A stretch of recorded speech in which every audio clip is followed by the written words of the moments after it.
Islamabad 190 million pound case से मुंसलिक 8 अफराद के नाम ECL से निकाल दिए गए। तफसीलात के मुताबिक 190 मिलियन पाउंड केस में एक अहम पेशरफ्त सामने आई।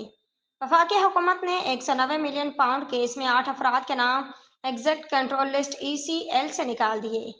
जराए ने बताया कि वफाकी काबीना ने कौमी एहतसाब ब्यूरो नैब की सिफारिश पर 8 अफराद के नाम ECL से निकालने की मंजूरी दी।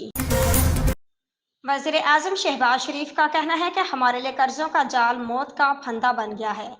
आलमी इक़्तिसादी फोरम के खसूसी इजलास में इज़हार ख्याल करते हुए वज़ीर आज़म शहबाज शरीफ ने कहा कि हमारे सामने महंगाई का मसला शदीद और कर्जों का जाल मौत का फंदा बन गया है।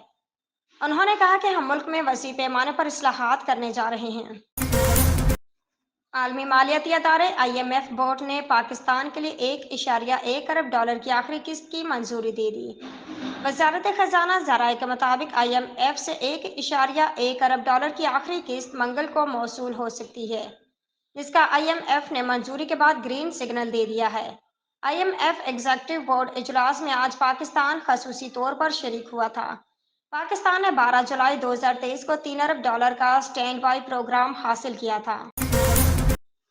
रियाज वज़ीर आज़म शहबाज शरीफ की सऊदी वलीअहद और वज़ीर आज़म मोहम्मद बिन सलमान से अहम मुलाकात हुई है। दोनों रहनुमाओं की जानिब से मक्का मुकरमा में मुलाकात में किए गए फैसलों पर पेशरफ्त पर इत्मीनान का इजहार और मुख्तलिफ शोबों में ताउन को मज़ीद बढ़ाने पर इत्तफाक किया गया। वज़ीर आज़म मोहम्मद शहबाज शरीफ ने सऊदी वज़ीर ख़ारजा की क़यादत में वफ़द पाकिस्तान भेजने पर सऊदी वलीअहद का शुक्रिया अदा किया। वज़ीर आज़म शहबाज शरीफ ने पाकिस्तान में सऊदी सरमायाकारी से मुतल्लिक़ जामे प्रोग्राम मुरतब करने पर सऊदी वली अहद का शुक्रिया अदा किया।